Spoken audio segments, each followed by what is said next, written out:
Capítulo 4. Nadie puede ver el reino de Dios si no nace de nuevo. Contenido: resurrección y reencarnación. La reencarnación fortalece los lazos de familia, mientras que la unicidad de la existencia los rompe. Instrucciones de los espíritus, límites de la encarnación. Necesidad de la encarnación. Fin del contenido. 1. Llegado Jesús a las cercanías de Cesarea de Filipo, preguntó a sus discípulos, diciendo: ¿Qué dicen los hombres acerca del Hijo del Hombre? ¿Quién dicen que soy yo? Ellos le respondieron: unos dicen que eres Juan el Bautista, otros, que eres Elías, otros, Jeremías o alguno de los profetas. Jesús les dijo: ¿Y vosotros? ¿Quién decís que soy yo? Simón Pedro, tomando la palabra, le dijo: Tú eres el Cristo, el Hijo de Dios vivo. Jesús le respondió: Bienaventurado eres, Simón, hijo de Jonás, porque no fue la carne ni la sangre que te ha revelado esto, sino mi Padre que está en los cielos. San Mateo, 16 y 13 a 17, San Marcos, 8 y 27 a 30. 2.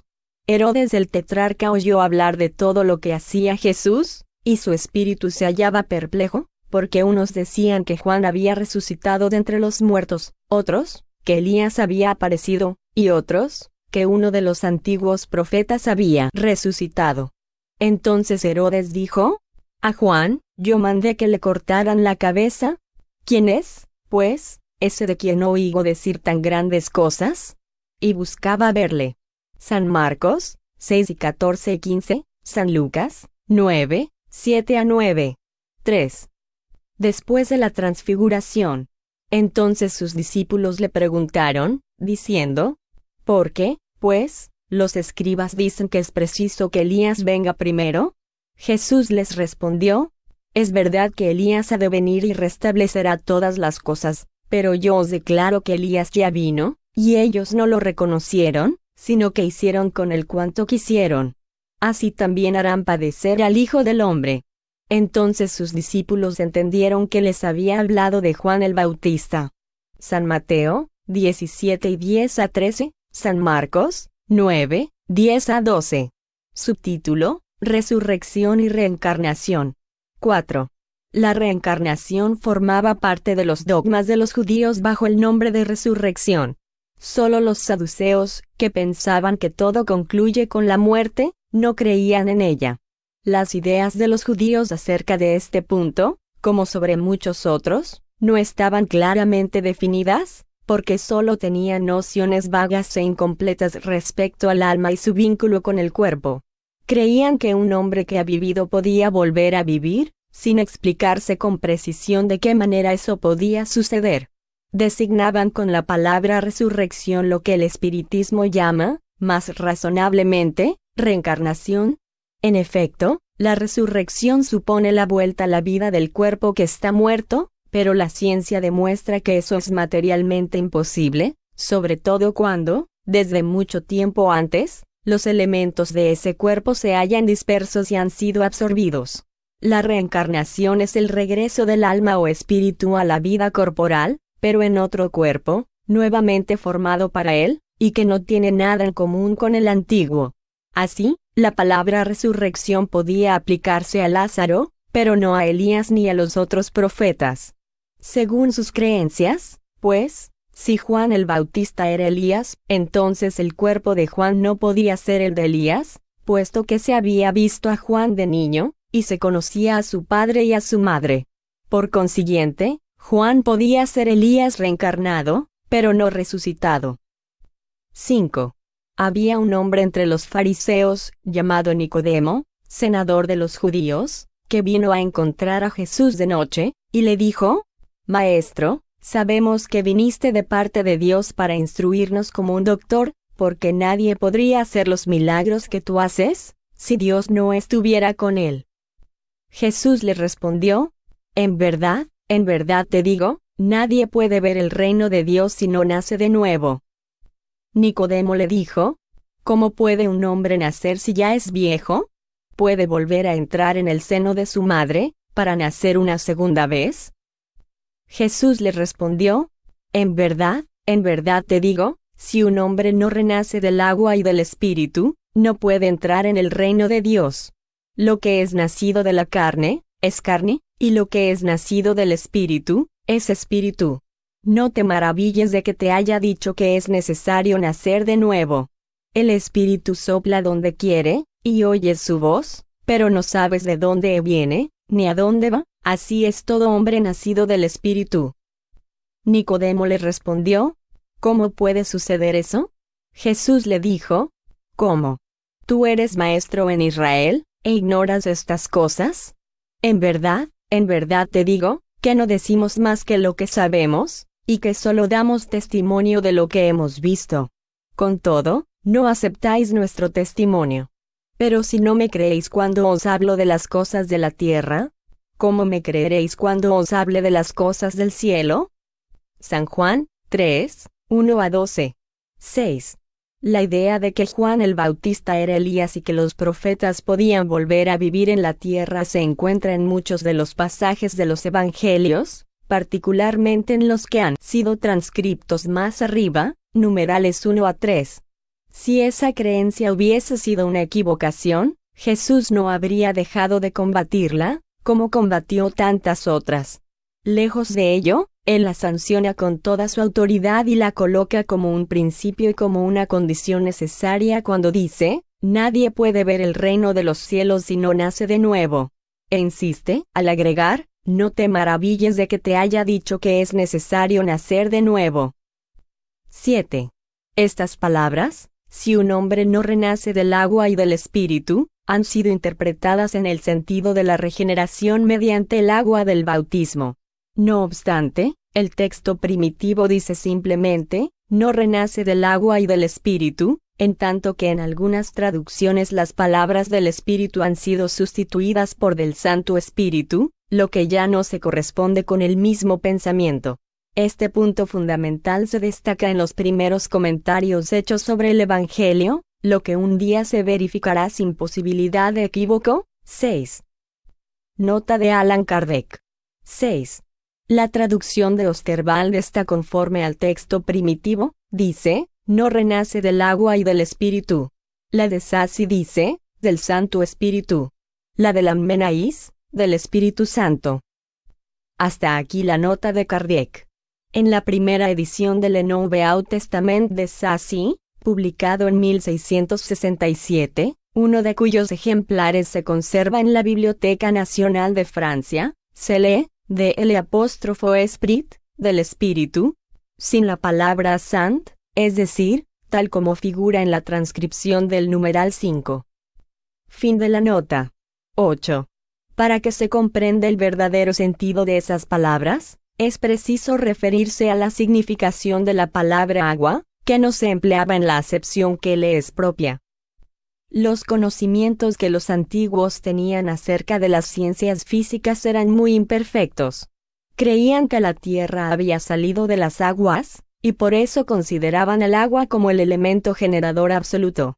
En ese sentido, en el Génesis se lee, el Espíritu de Dios era llevado sobre las aguas, flotaba sobre la superficie de las aguas, que el firmamento sea hecho en medio de las aguas, que las aguas que están debajo del cielo se junten en un solo lugar, y que el elemento seco aparezca, que las aguas produzcan animales vivientes que naden en el agua, y pájaros que vuelen sobre la tierra y bajo el firmamento. Según esa creencia, el agua se había convertido en el símbolo de la naturaleza material, así como el espíritu era el símbolo de la naturaleza inteligente. Estas palabras, si el hombre no renace del agua y del espíritu, o, en agua y en espíritu, significan, pues, si el hombre no vuelve a nacer con su cuerpo y su alma. En ese sentido fueron comprendidas al principio. Por otra parte, esa interpretación queda justificada con estas otras palabras, lo que es nacido de la carne, es carne, y lo que es nacido del espíritu, es espíritu. Jesús hace aquí una distinción positiva entre el espíritu y el cuerpo. Lo que es nacido de la carne, es carne e indica claramente que solo el cuerpo procede del cuerpo, y que el espíritu es independiente del cuerpo. 9. La frase el espíritu sopla donde quiere, y oyes su voz, pero no sabes de dónde viene, ni a dónde va, puede entenderse como una referencia al Espíritu de Dios, que da la vida a quien quiere, o bien, al alma del hombre. En esta última acepción, la frase, no sabes de dónde viene, ni a dónde va, significa que no se conoce lo que ha sido el Espíritu, ni lo que será. Si el Espíritu, o alma, fuese creado al mismo tiempo que el cuerpo, se sabría de dónde vino, puesto que conoceríamos su comienzo. Sea como fuere, este pasaje es la consagración del principio de la preexistencia del alma y, por consiguiente, del de la pluralidad de las existencias. 10. Desde el tiempo de Juan el Bautista hasta el presente, el reino de los cielos se toma por la violencia, y los violentos lo arrebatan. Porque, hasta Juan, todos los profetas, lo mismo que la ley, profetizaron. Si queréis comprender lo que os digo, el mismo es Elías, el que iba a venir. El que tenga oídos para oír, que oiga. San Mateo, 11 y 12 a 15. 11. Si bien el principio de la reencarnación expresado en San Juan podría, en rigor, ser interpretado en un sentido puramente místico, no sucede lo mismo con este pasaje de San Mateo, en el que no hay posibilidad de equivocarse, el mismo es Elías, el que iba de venir. Aquí no hay figura ni alegoría, es una afirmación positiva. Desde el tiempo de Juan el Bautista hasta el presente, el reino de los cielos se toma por la violencia. ¿Qué significan esas palabras? Puesto que Juan el Bautista vivía aún en ese momento, Jesús las explica al decir, si queréis comprender lo que os digo, el mismo es Elías, el que iba a venir. Ahora bien, dado que Juan no era otro más que Elías, Jesús hacía alusión a la época en que Juan vivía con el nombre de Elías. Hasta el presente el reino de los cielos se toma por la violencia, es otra alusión a la violencia de la ley mosaica, que ordenaba el exterminio de los infieles para ganar la tierra prometida, el paraíso de los hebreos, mientras que, según la nueva ley, el cielo se gana mediante la caridad y la dulzura. Después añade, el que tenga oídos para oír, que oiga. Esas palabras, que Jesús repite con tanta frecuencia, expresan claramente que no todos se hallaban en condiciones de comprender ciertas verdades. 12.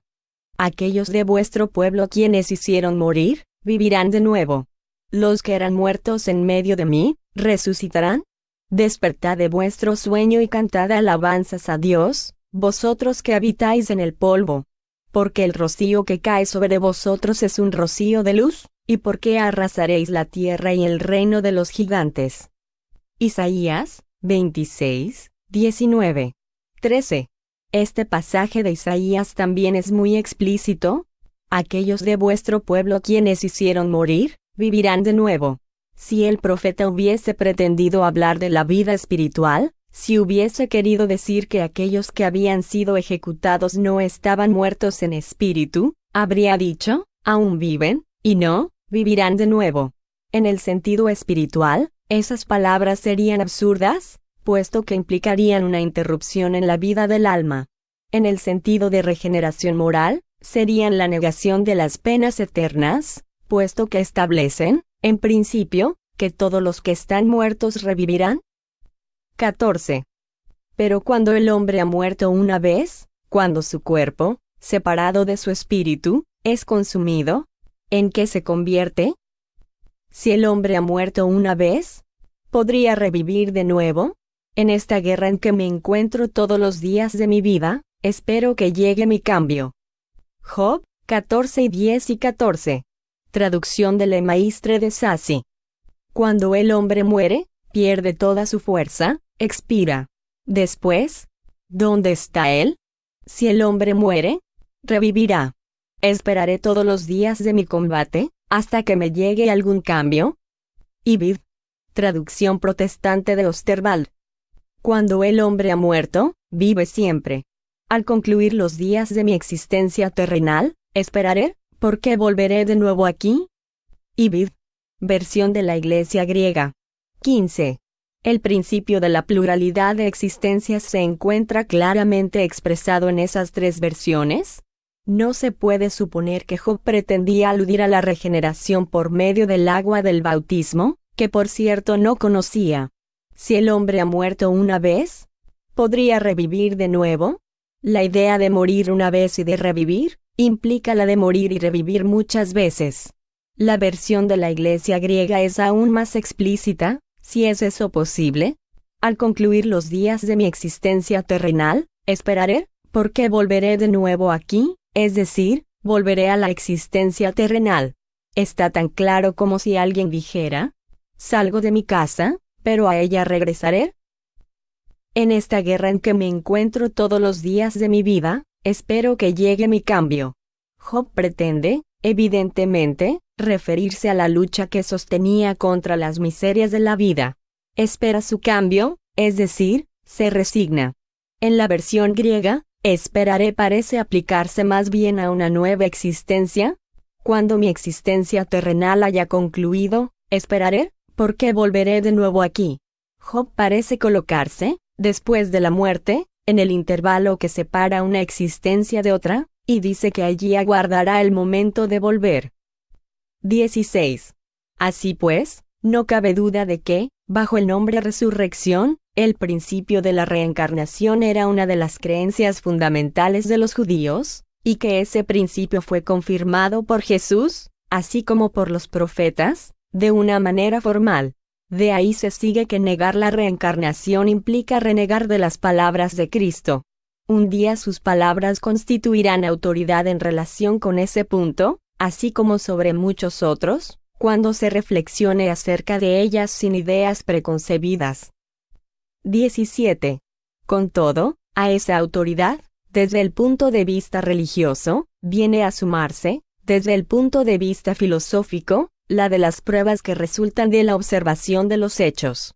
Cuando de los efectos queremos remontarnos a las causas, la reencarnación aparece como una necesidad absoluta, como una condición inherente a la humanidad, en una palabra, como una ley de la naturaleza. Por sus resultados, se revela de un modo, por decirlo así, material, de la misma forma que el motor oculto se revela por el movimiento que genera. Solo la reencarnación puede decir al hombre de dónde viene, a dónde va y por qué está en la tierra, así como justificar todas las anomalías y todas las injusticias aparentes que presenta la vida. 7. Nota de Allan Kardec. 7. Para los desarrollos acerca del dogma de la reencarnación, véase Allan Kardec, El libro de los espíritus, capítulos 4 y 5. ¿Qué es el espiritismo? Capítulo 2. Y Pesani, la pluralidad de las existencias. Fin de la nota. Sin el principio de la preexistencia del alma y de la pluralidad de las existencias, la mayoría de las máximas del Evangelio son ininteligibles. Por esa razón dieron origen a interpretaciones tan contradictorias. Ese principio es la clave que habrá de restituirle su verdadero sentido.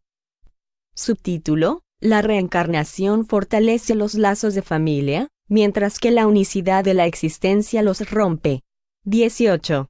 Los lazos de familia no son destruidos en modo alguno por la reencarnación, a diferencia de lo que piensan ciertas personas. Por el contrario, se fortalecen y se estrechan. El principio opuesto es el que los destruye.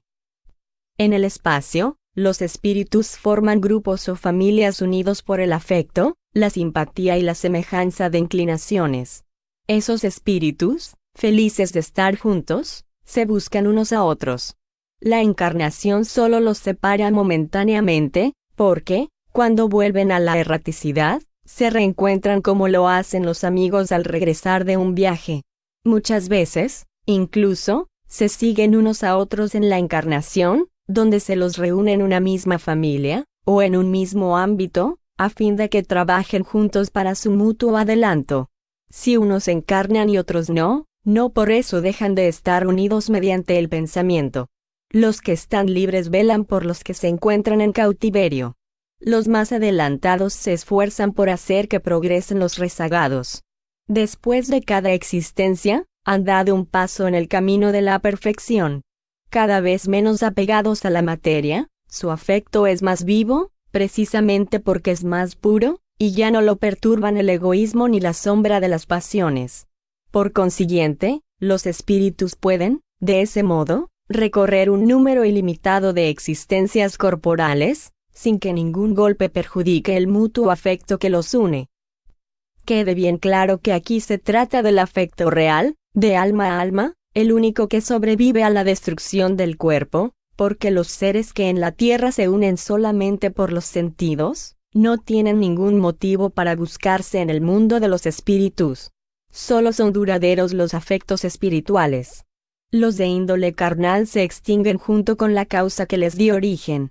Ahora bien, esa causa no existe en el mundo de los espíritus. El alma, en cambio, existe siempre. En cuanto a las personas unidas tan solo por un motivo de interés, no son realmente nada la una para la otra, la muerte las separa en la tierra y también en el cielo. 19. La unión y el afecto que existen entre los parientes son un indicio de la simpatía anterior que los aproximó. Por eso se suele decir, cuando se habla de una persona cuyo carácter, gustos e inclinaciones no tienen ninguna semejanza con los de sus allegados, que esa persona no es de la familia.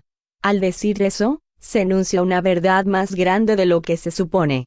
Dios permite, en las familias, esas encarnaciones de espíritus antipáticos o extraños, con el doble objetivo de servir de prueba para unos y de medio de progreso para otros.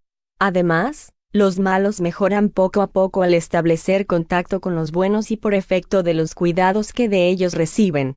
Su carácter se suaviza, sus costumbres se depuran, las antipatías se disipan. Así se establece la fusión entre las diferentes categorías de espíritus, del mismo modo que se da en la tierra entre las razas y los pueblos. 20. El temor al aumento ilimitado de la parentela como consecuencia de la reencarnación es un temor egoísta, que demuestra en quien lo experimenta una falta de amor suficientemente amplio para abarcar a un gran número de personas.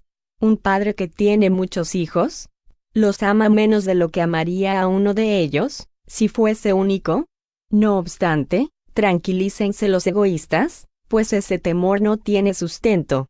El hecho de que un hombre haya tenido 10 encarnaciones, no significa que en el mundo de los espíritus habrá de encontrar 10 padres, 10 madres, 10 esposas y un número proporcional de hijos y de nuevos parientes. Allá encontrará siempre a los que han sido objeto de su afecto y que estuvieron ligados a él en la tierra, con grados de parentesco diferentes, o tal vez con el mismo.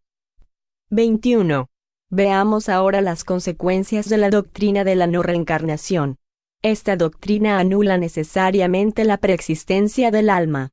Al ser creadas al mismo tiempo que los cuerpos, no existe entre las almas ningún lazo anterior, son completamente extrañas unas a otras. El padre es extraño a su hijo. Así, la filiación de las familias se encuentra reducida exclusivamente a la filiación corporal, sin ningún lazo espiritual. Por consiguiente, no hay motivo alguno para vanagloriarse de haber tenido por antepasados a tales o cuales personajes ilustres. Con la reencarnación, en cambio, antepasados y descendientes pueden haberse conocido, haber vivido juntos, haberse amado y, más tarde, reunirse a fin de estrechar sus lazos de simpatía. 22. Eso en cuanto al pasado.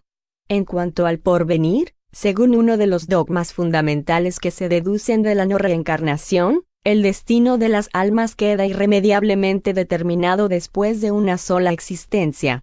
La fijación definitiva del destino implica la cesación de todo tipo de progreso, porque si existe algún progreso, ya no hay destino definitivo.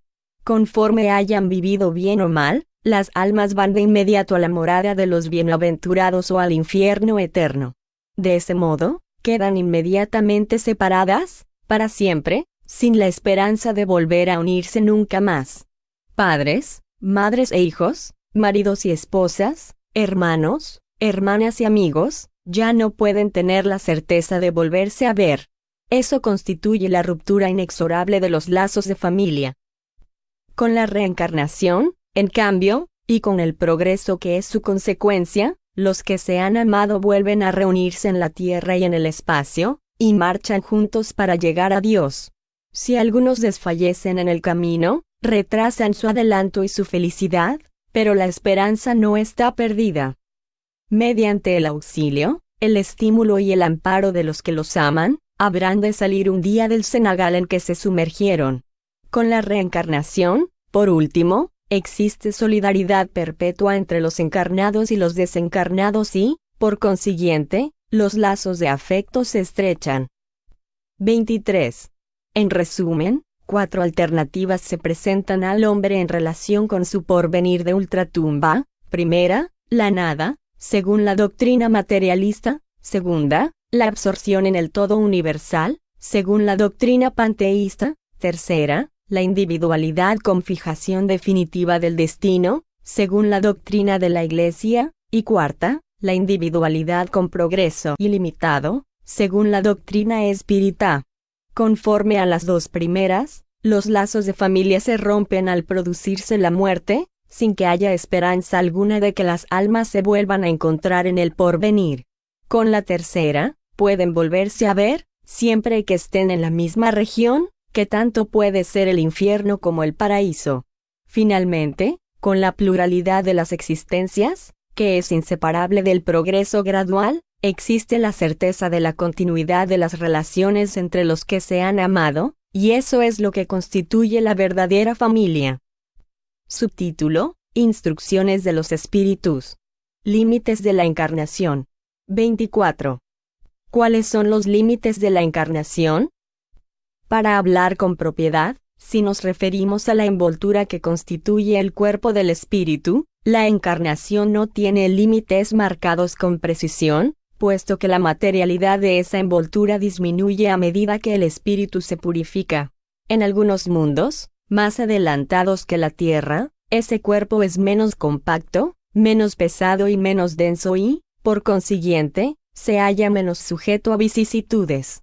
En un grado de mayor elevación, es diáfano y casi fluídico. De grado en grado se desmaterializa y concluye por confundirse con el periespíritu. Según el mundo en que debe vivir, el espíritu toma la envoltura apropiada a la naturaleza de ese mundo. Incluso el periespíritu sufre transformaciones sucesivas. Se vuelve cada vez más etéreo, hasta la purificación completa que caracteriza a los espíritus puros. Si bien hay mundos especiales destinados a la estadía de los espíritus muy adelantados, estos no se encuentran sujetos a aquellos, como sucede en los mundos inferiores. El estado de desprendimiento en que se encuentran les permite trasladarse a todos los lugares a donde los convoquen las misiones que se les confían. Si se considera la encarnación desde el punto de vista material, tal como tienen lugar en la Tierra, se puede decir que está limitada a los mundos inferiores. Por consiguiente, depende del espíritu liberarse de ella con mayor o menor celeridad, mediante el trabajo destinado a su purificación. También es preciso considerar que en el estado errante, es decir, en el intervalo de las existencias corporales, la situación del espíritu guarda relación con la naturaleza del mundo al que lo liga su grado de adelanto. De modo que, en la erraticidad, el espíritu es más o menos feliz, libre e ilustrado, según se halle más o menos desmaterializado. San Luis. París, 1859. Subtítulo: Necesidad de la encarnación. 25. ¿La encarnación es un castigo? ¿Solo los espíritus culpables están sujetos a ella? El paso de los espíritus por la vida corporal es necesario para que éstos puedan cumplir, con el auxilio de una acción material, los designios cuya ejecución Dios les confía. La encarnación también es necesaria para ellos mismos, porque la actividad que están obligados a desplegar contribuye al desarrollo de su inteligencia. Dado que Dios es soberanamente justo, debe hacer una distribución equitativa entre sus hijos. Por eso asigna a todos ellos el mismo punto de partida, la misma aptitud, las mismas obligaciones que cumplir y la misma libertad para obrar. Cualquier privilegio sería una preferencia, y cualquier preferencia, una injusticia. Con todo, la encarnación, para la totalidad de los espíritus, no es más que un estado transitorio. Es una tarea que Dios les impone cuando dan comienzo a su vida, como prueba inicial del uso que harán de su libre albedrío. Los que cumplen esa tarea con esmero trasponen rápidamente y con menos pesares los primeros escalones de la iniciación, y gozan más pronto del fruto de su labor. Por el contrario, los que emplean indebidamente la libertad que Dios les concede, retardan su progreso. Así, por su obstinación, pueden prolongar indefinidamente la necesidad de reencarnar, y en ese caso la encarnación se convierte en un castigo. San Luis. París, 1859. 26. Nota. Una comparación vulgar permitirá que se comprenda mejor esta diferencia. El estudiante solo llega a los grados superiores de la ciencia después de haber recorrido la serie de clases que lo conducirán hasta allí. Esas clases, sea cual fuere el trabajo que exijan, son un medio para alcanzar el objetivo, y no un castigo. El estudiante esforzado abrevia el camino y encuentra en él menos espinos.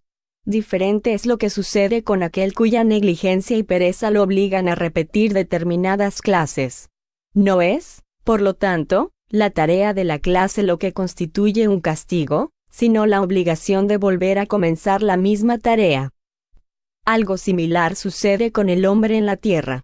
Para el espíritu del salvaje, que está casi al comienzo de la vida espiritual, la encarnación es un medio para que desarrolle su inteligencia. En cambio, para el hombre esclarecido, cuyo sentido moral se encuentra ampliamente desarrollado, que está obligado a recorrer de nuevo las etapas de una vida corporal llena de angustias, cuando ya podría haber alcanzado el objetivo, la encarnación es un castigo, por la necesidad que tiene de prolongar su permanencia en los mundos inferiores y desdichados.